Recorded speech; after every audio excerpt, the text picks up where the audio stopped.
भूतिया बस और ट्रेन का सफर। सेंट जोसेफ स्कूल के छात्रों की इस साल की पिकनिक बहुत खास थी। वे पहली बार शहर से दूर एक पहाड़ी इलाके में जा रहे थे। सफर के लिए स्कूल ने एक विशेष नाइट बस और ट्रेन बुक की थी। पहले वे ट्रेन से हिल स्टेशन तक जाते, फिर वहां से बस द्वारा कैंपसाइट पहुंचते। रात के 10 बजे ट्रेन स्टेशन से रवाना हुई। सभी बच्चे और शिक्षक बेहद उत्साहित थे। ठंडी हवा, खिड़की से दिखते अंधेरे में झिलमिलाते गांव के घर, सफर का मजा ही अलग था। मगर ट्रेन में बैठते ही गौरव, रोहन और प्रिया को एक अजीब एहसास हुआ। यार, ये ट्रेन ज्यादा ही खाली नहीं लग रही, गौरव ने कहा। हाँ, और कुछ डिब्बे तो पूरी तरह अंधेरे में हैं, प्रिया ने इधर उधर देखते हुए जवाब दिया। आधी रात को ट्रेन एक अनजान स्टेशन पर रुकी। ये स्टेशन उनकी योजना में नहीं था। घना कोहरा था और प्लेटफॉर्म पर कोई नहीं था सिवाय एक आदमी के, जो सिर झुकाए खड़ा था। कौन है ये? रोहन ने खिड़की से झांकते हुए कहा। अचानक वह आदमी ट्रेन में चढ़ गया और बच्चों के डिब्बे की ओर बढ़ने लगा।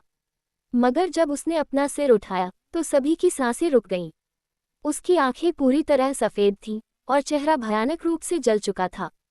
अगले ही पल ट्रेन अचानक हिलने लगी, लाइटें बुझ गईं और डिब्बे में तेज ठंडी हवा चलने लगी। बच्चे चिल्लाने लगे, लेकिन कोई भी शिक्षक वहां नहीं दिख रहा था। सुबह के 4 बजे ट्रेन पहाड़ों के पास एक स्टेशन पर रुकी। किसी तरह बच्चे बाहर निकले और वहां खड़ी स्कूल बस में बैठ गए। सबको लगा कि अब डरावनी रात खत्म हो गई, लेकिन जैसे ही बस घने जंगल से गुजरने लगी, ड्राइवर ने अचानक ब्रेक मार दिए। क्या हुआ? टीचर ने घबराकर पूछा। ड्राइवर कांपते हुए बोला, सामने कोई खड़ा है, लेकिन वह जमीन पर नहीं, हवा में तैर रहा है। बच्चों ने खिड़कियों से देखा, एक सफेद साड़ी पहने औरत बिना पैर के हवा में तैर रही थी। उसकी आंखों से खून की धाराएं बह रही थीं। अचानक बस का इंजन बंद हो गया। सभी बच्चे चिल्लाने लगे। औरत धीरे धीरे बस की ओर बढ़ने लगी। ड्राइवर ने किसी तरह इंजन फिर से चालू किया और बस को तेजी से आगे बढ़ाया। लेकिन तभी बस का स्टीयरिंग खुद ब खुद मुड़ने लगा, जैसे कोई अनदेखी शक्ति उसे किसी और रास्ते पर ले जा रही हो। बच्चों ने खिड़की से देखा, सामने एक गहरी खाई थी। टीचर ने हिम्मत दिखाते हुए एक बच्चे को कहा, जल्दी बस का हैंड ब्रेक खींचो। गौरव ने जैसे तैसे ब्रेक खींचा और बस खाई से कुछ इंच पहले रुक गई। अचानक वह डरावनी औरत जोर से चीखी और फिर गायब हो गई। अगले दिन गांव वालों से पता चला कि यह ट्रेन और बस कई साल पहले इसी इलाके में एक भयानक हादसे का शिकार हो चुकी थी।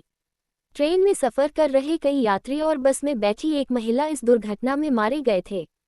तभी उस औरत की आत्मा यहाँ भटकती है, गांव के एक बुजुर्ग ने कहा। इसके बाद स्कूल ने दोबारा इस इलाके में पिकनिक न लाने का फैसला किया। लेकिन जो बच्चे उस सफर में थे, वे कभी भी उस भूतिया ट्रेन और बस को भूल नहीं पाए। निष्कर्ष, कभी कभी जो चीजें हमें सामान्य दिखती हैं, वे उतनी सामान्य नहीं होती। ये दुनिया रहस्यों से भरी हुई है और कुछ रहस्य कभी नहीं सुलझते।